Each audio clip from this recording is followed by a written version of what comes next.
Márcio Bottner, artista, diretor-presidente da Ocalage, que cuida da gestão da EAV, Escola de Artes Visuais do Parque Lage, da Casa França Brasil, fundador da Gentil Carioca, ex-professor por 8 anos aqui também da Escola de Artes Visuais do Parque Lage, ex-vice-presidente da Associação de Amigos aqui do Parque Lage. Na verdade, eu comecei estudando aqui no Parque Lage, fiquei 4 anos, cheguei a fazer um curso chamado de aprofundamento na época. Logo depois eu engrenei e comecei a dar aula. Depois eu saí um pouco pela ideia de realmente focar totalmente no meu trabalho de artista. Depois o meu trabalho de artista começou a se relacionar com outros artistas.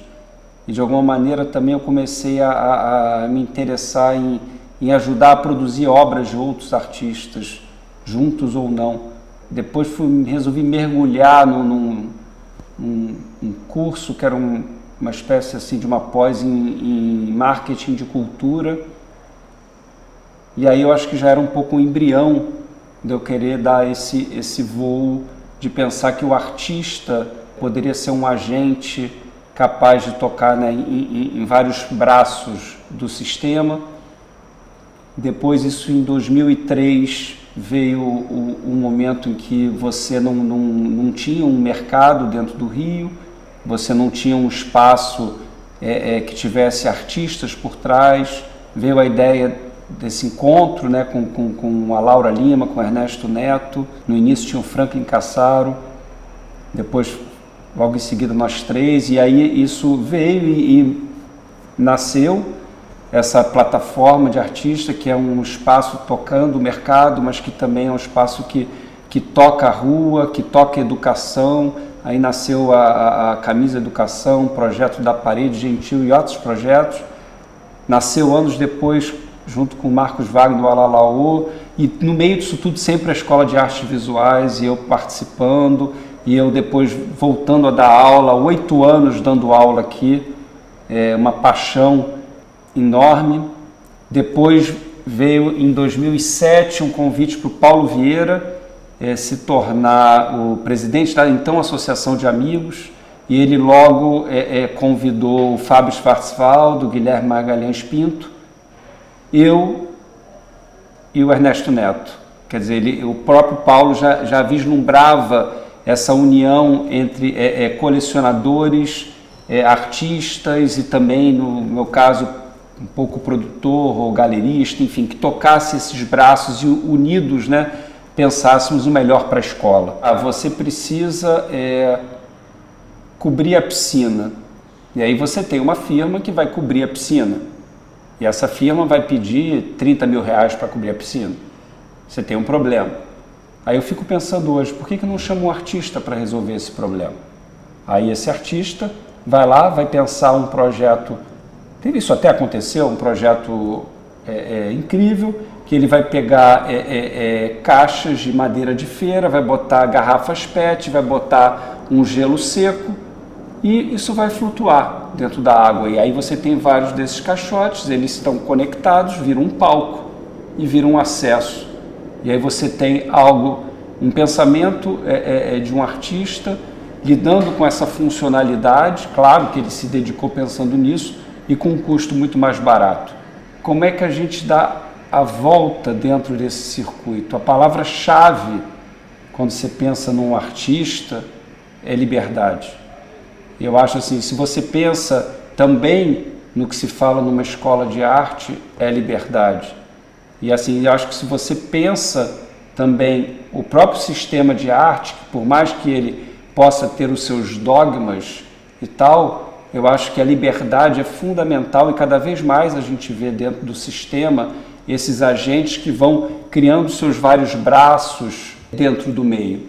Então, assim, se você tem o olhar do artista, isso não quer dizer que você não possa ser, se você, claro, tiver algum estudo para isso, ou alguma direção, você poder ser um gestor, né? E isso também, porque você também, dependendo de onde você passou, você também foi um pouco produtor, e aí, de repente, sim ou não, você pode ter que lidar com o mercado, E assim você pode ir permeando e acho isso, se você olhar, temos vários exemplos hoje, no Brasil e fora, desses tentáculos da arte tal, que vão se ocupando e tal, muito diferente de antes, onde você tinha uma função de que fulano é colecionador, ou é marchand, etc, etc, ou é um artista que só pinta quadra óleo. Quer dizer, eu acho que a gente tem que pensar a palavra liberdade como o grande motor da arte contemporânea. Agora, é claro e evidente, sem nenhuma ingenuidade. Eu acho que a gente sabe o quanto o mercado domina o sistema da arte, né? Então, assim, o que é muito bom, por um lado, sem dúvida, ele é um motor de uma engrenagem que faz vários desses agentes, né, estarem ganhando corpo, ganhando ações, né? Ao mesmo tempo, a gente também vê as misturas, claro, do mercado com os museus, com as instituições, com as escolas, com os artistas. Isso era algo embrionário e foi crescendo e ganhando um corpo. Então você não tem. Hoje é evidente que você vai observar e você vai ter um colecionador dentro de um board de 1, 2, 3 museus, e vai ser esse colecionador que vai ajudar essa exposição a acontecer. E nessa exposição ele pode ter obras suas, que pode ter nome de coleções na parede. Agora, eu acho isso absolutamente natural, quer dizer, isso é um movimento desses braços de que um vai apoiando e sustentando esse sistema, né? Desde que tudo fique muito transparente. Você não tem como dizer, não, o mercado ele é absolutamente parte necessário para tanto as instituições quanto para o desenvolvimento das carreiras dos artistas. Olha, eu acho que a grande questão é transparência. Né? Eu fico vendo assim, você não tem como, assim, se você tem uma capacidade e não são muitas pessoas que vão poder estar à frente de lidar com instituições e tal, você vai lidar com esse limítrofe e vira e mexe você tem questionamentos, né, de como é que foi essa ação, como é que foi aquela ação. Mas é uma questão muito clara, né, de você tá agindo com essa transparência, né? Quer dizer, então eu acho que você cria todo um background. Então eu não sei, né, no meu caso específico, né, eu vou chamar a Lisete Lanhado para ser a diretora, vou chamar o Pablo Leão de la Barra para ser o diretor. Claro que eu vou poder trazer as minhas experiências e a gente ao mesmo tempo temos uma comissão de ensino. Temos uma comissão de projetos e eventos, tá? Então assim você cria nomes, referências para ambos, né? No nosso de ensino tem o Fernando Coccarelli, o Conduru, enfim, eu vou trazer depois aí todos os nomes. No de projetos e eventos temos Marco Chaves, temos Guilherme Coelho, temos Ronaldo Lemos, quer dizer. Então você começa a criar, né, um corpo que vai ajudar a pensar todo esse programa, né, e vai proteger também e vai legitimar todo esse programa. Tudo enquanto artista, eu trabalho enquanto artista, enquanto todas as ações eu sempre penso em parcerias. Eu não acho, assim, no meu caso, pelo menos ninguém faz nada sozinho. E acho que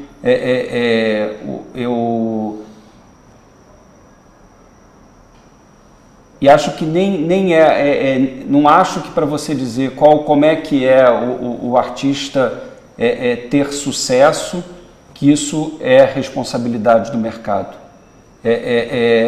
Eu costumo dizer que se você for ver um artista de sucesso, você vai pensar que ele tem um equilíbrio entre as suas ações do mercado e as suas ações institucionais. Quer dizer, as exposições estão acontecendo nas principais instituições do Brasil, do mundo, e ao mesmo tempo estão nas principais coleções. Quer dizer, como é que, e ao mesmo tempo, cabe também ao artista criar essas relações. Né? Não existe mais você imaginar um artista romântico e tal, isolado dentro do sistema, no alto da torre de marfim. Não existe. O artista, ele sim, precisa do seu isolamento, ele não necessariamente, quero dizer que ele tem que viver como um político, longe disso, mas assim, longe também de imaginar que não existe também as relações a serem feitas, que as relações se dão do artista com o artista, né? Viva o artista, nada existiria, nada aconteceria do que estamos falando aqui na arte se não fosse o artista. E aí o artista se relaciona com um artista que se relaciona com outro artista. E aí vai se relacionar e vai trazer um curador.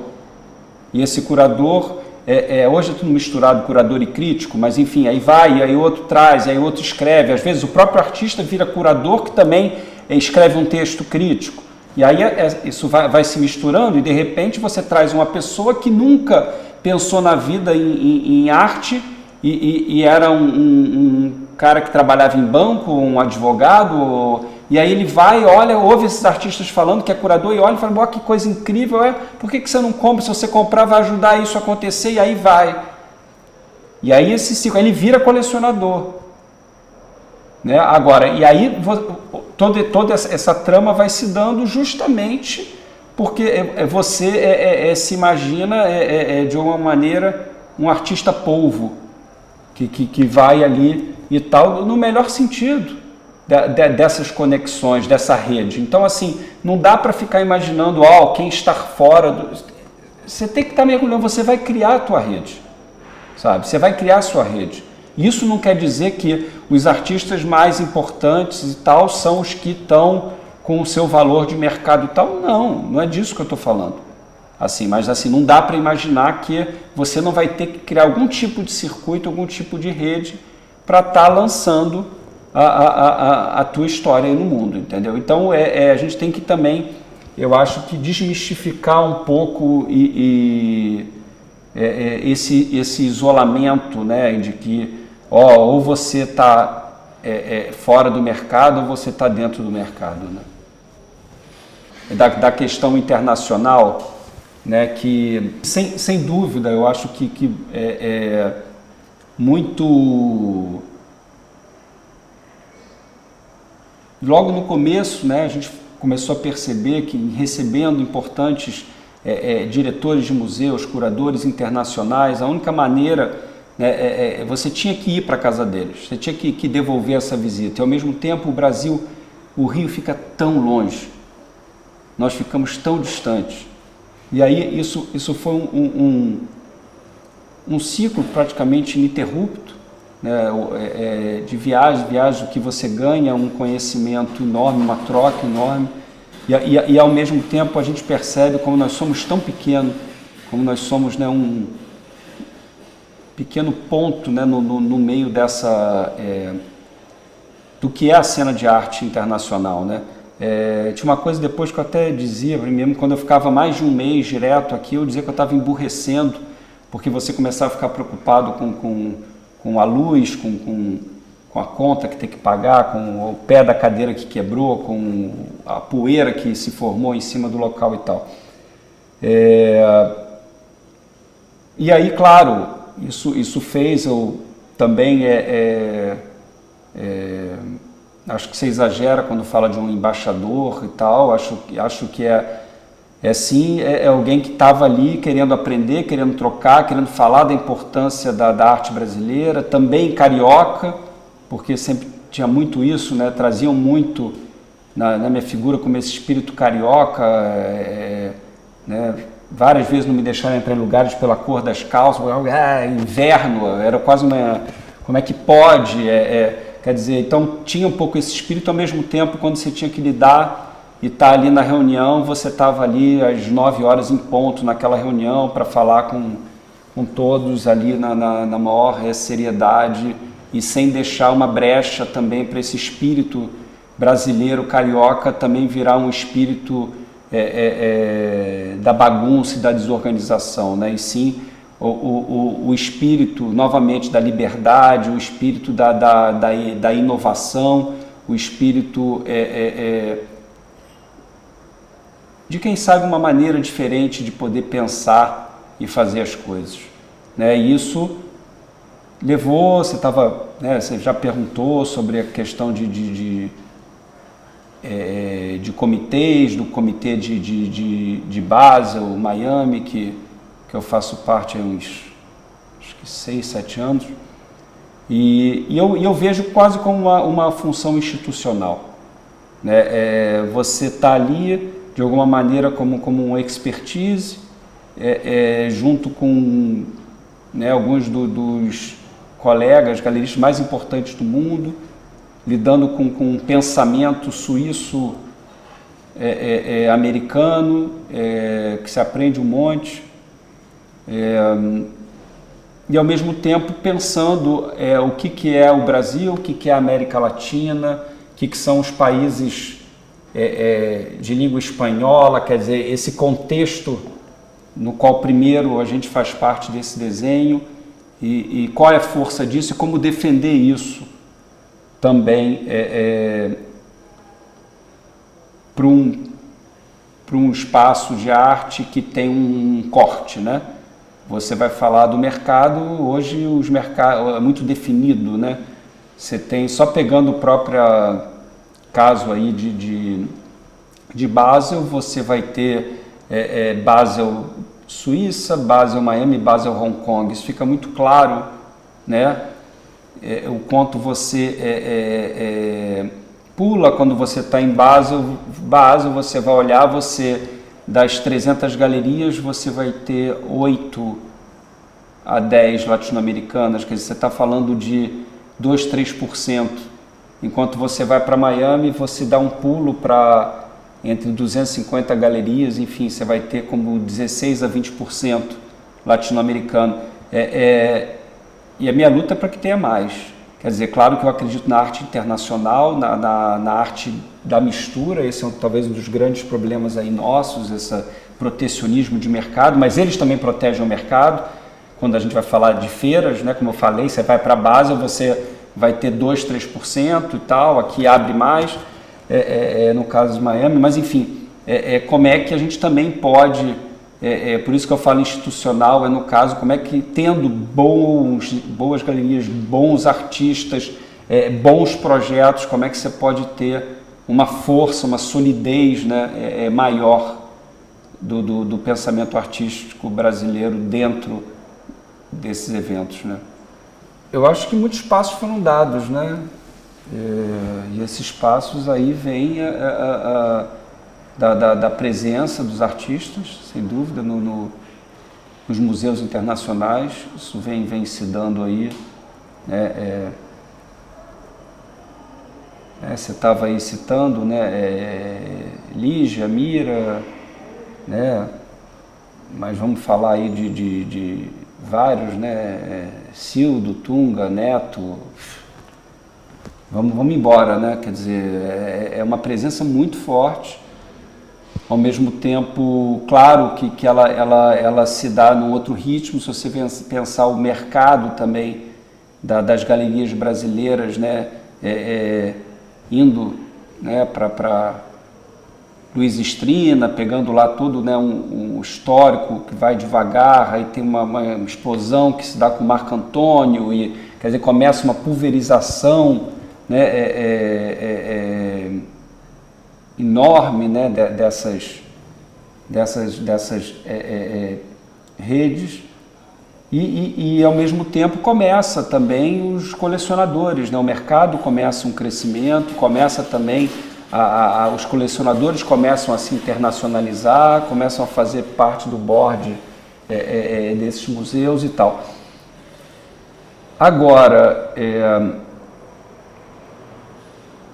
eu acho que a grande mudança que a gente precisa ter é interna, sabe? Eu acho que definitivamente está na hora, né, do Brasil, enquanto Estado, definitivamente entender a importância da cultura e valorizar a cultura, sabe? Pensar o que é uma lei de herança que você tem nos Estados Unidos, pensar como é que você pode reverter aí bilhões aí de impostos em bens culturais, pensar em como é que a gente pode ter coleções internacionais também aqui dentro, tentar fazer essa mistura, entender que o nosso artista, quando está ao lado de um artista importante internacional, a consagração é dos dois, é dos três, é dos cinco, se dá juntamente.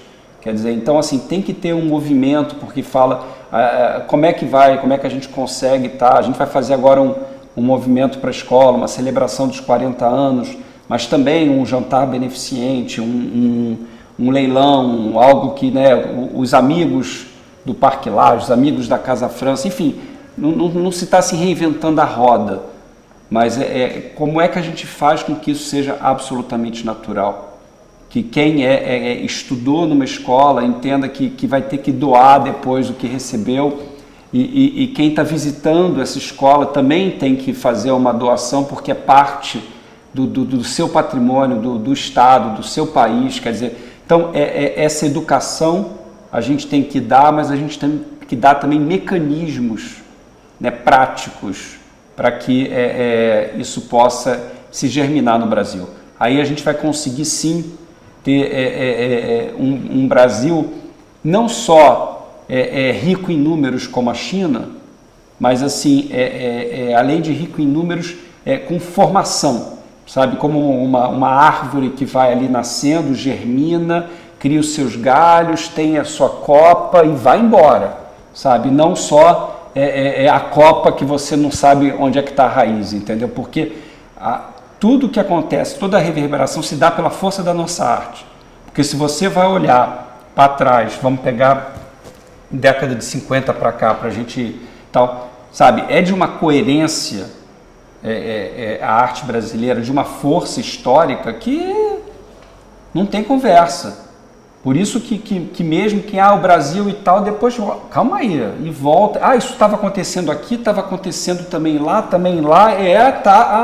não, calma, deixa eu ler, deixa eu estudar, porque de uma força. Então a gente está falando novamente dos artistas, com a sua força aí, claro, os críticos, os curadores legitimando isso, enfim. Então, a gente tem uma história muito sólida.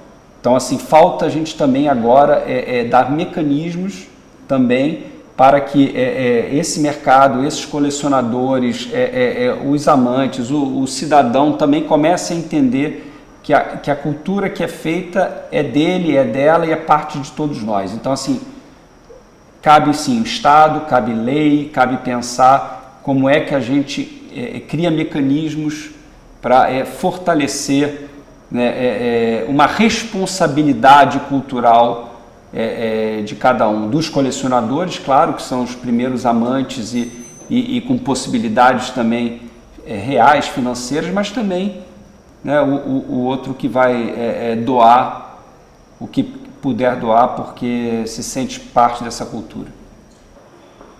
Artista. Reúne os artistas. E aí você joga aí o caldeirão e aí você vai começar a pensar, né? Vai vir a palavra liberdade, vai vir a palavra criação, vai vir a palavra inesperado, vai vir a palavra incômodo, quer dizer, como é que e aí pensar nisso tudo, pensar a partir daí o mercado, do ponto de vista também do artista. Você lida como dentro do mesmo mercado, mas como é que você pode tentar